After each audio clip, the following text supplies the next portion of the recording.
এখানে আমাকে লালন গীতি করতে বলছেন। শুদ্ধ স্পষ্ট ভাষা যদি বলি, আমরা এখানে কারোরই মন পাবো না। আমরা সারা রাত্র যতই বাইরা বাইরি করি না কেন, আমরা এখানে একজনেরও মন পাবো না, যেটা একদম বাস্তব কথা। আমি সত্যি কথা বলতে কখনো ভয় পাই না। না না, এখন যদি আমাকে লালন করতে বলেন, এটা আমার লালন সাইজিকে অসম্মান করা হবে। আমাকে প্রথমে তো বলা হয়েছিল সাদা পোশাক পরে আসবা, তোমার লালন করতে হবে। জুলেখাকে রাখা হয়েছে বিচ্ছেদের জন্য। না, আমি বলবো আপনাদের অঞ্চলটা সম্পর্কে আমরা সবাই সুনাম গাই, আপনারা গান বুঝেন, গান শুনেন, কারণ বাউল গানটার উৎপত্তি এখান থেকে। বাউল কুলের শিরোমণি বলা হয় লালনকে, বাউল কুলের শিরোমণি বলা হয় লালনকে, যার কোনো অক্ষর জ্ঞান ছিল না, কিন্তু বিশ্বের 70টা দেশে তাকে নিয়ে রিসার্চ করা হয়। তার এক একটা কথা, তার এক একটা বাণীর ওজন অনেক।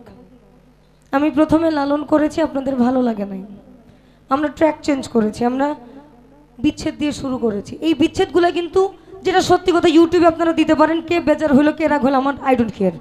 এখানে লিমা আপা যদি থাকতো রাত 10টা থেকে রাত 4টা পর্যন্ত এই গানগুলোই গাইতো, শুরু হয়তো কান্না। এখানে কিন্তু রাত 10টা থেকে উনি শুরু করতো, এই গানগুলাই কিন্তু গাইতো, আপনারা ওগুলাই শুনতেন, আমরাও কিন্তু ওগুলাই গাচ্ছি। কিন্তু একটা তারতম্য আছে, উনি লিমা পাগলি, আমি দীনা মণ্ডল ও জুলেখা সরকার। পার্সেন্টেজ 1000%, 100% আর 50%। কেমনে কি আমার লক্ষ্য জনপ্রিয়তা, আমি তো বলতে পারতেছি না আমার পাগলরা কোথায়। আমি ভিন্ন কিসিমের মানুষ, আমি গুরুধরা মানুষ, আমার ভিতরে আত্রা ফাত্রা কাজ করতেছে না। আমি আপনাদের সামনে আমার মনে হয় না আমি কখনো অসামাজিক কিছু করছি। আমি ঠান্ডা থাকার চেষ্টা করছি। অভদ্রতা আমি যদি করতাম তাহলে এখানে আপনাদের ডিজে শাকিলাকে দরকার ছিল, ডিজে মেঘলাকে দরকার ছিল। আমার মনে হয় আপনাদের জন্য ওটা দরকার ছিল। আমাদের খুব কষ্ট লাগতেছে আসলে, আমরা চেষ্টা কম করতেছি না আপনাদের জন্য। সালাম শুনতে চাচ্ছেন, আব্দুল সালাম বলেছি, আমি তাকে সম্মান দিয়ে কথা বলেছি। তার গান গাওয়ারও আমরা চেষ্টা করেছি, একটা দুটো, প্রতিটা স্টেজে যদি তাকেই গাই তারই গাই, তাই তো হয় না। সব যদি না মিলে গাই তাহলে তো হবে না, তাহলে বাকিগুলো কি দোষ করছে? আমি একচেটিয়া লালন কিন্তু কোনো স্টেজে গাই না, অন্তত আপনাদের এদিকে। আমি একচেটিয়া লালন কখনোই গাই না এদিকে। আমি চেষ্টা করি আমার যে গানগুলো ওনারা শুনতে পছন্দ করে সেগুলো গাওয়ার। এখন এগুলো দিয়েও যদি আপনাদের মন না ভরাতে পারে, তাদের তো মন ভরে, কমিটি তো, তারা টাকা তো ওরা আমাদেরকে দিবে। সারা রাত্র পরে সকালবেলা যখন বলবো যে ভাই আমার পেমেন্ট না, গান তো ভালো হয় নাই, আপনারা এই 100 মানুষের মধ্যে একজন এসে আমাদেরকে রেকমেন্ড করবেন ওকে টাকাটা দেন, বলবেন না? আপনাদের মতন কিন্তু আপনারা চলে যাবেন। এইটা আমাদের নেশা, এটা আমাদের পেশা, এটা আমরা বলতে হেজিটেট করি না। আমাদের এটা দিয়ে চলতে হয়। আমি স্টুডেন্ট একজন, আমি অনার্স সেকেন্ড ইয়ারে পড়া স্টুডেন্ট, আমি সরকারি সঙ্গীত কলেজে পড়া স্টুডেন্ট। তার মানে এই যে মানুষ চারটা, আমার গান আমার পড়াশোনাও কিন্তু এটা নিয়ে।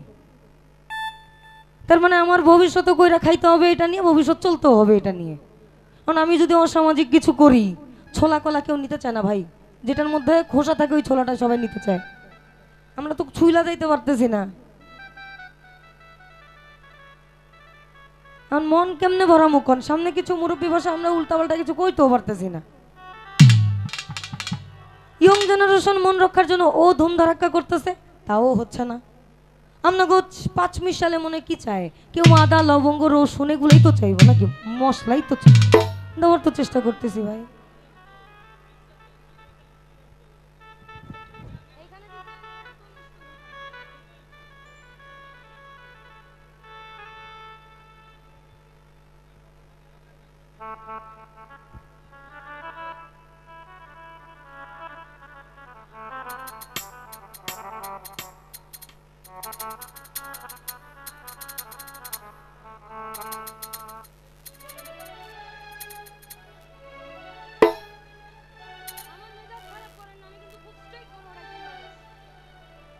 প্লিজ আপনি ঠান্ডা হন।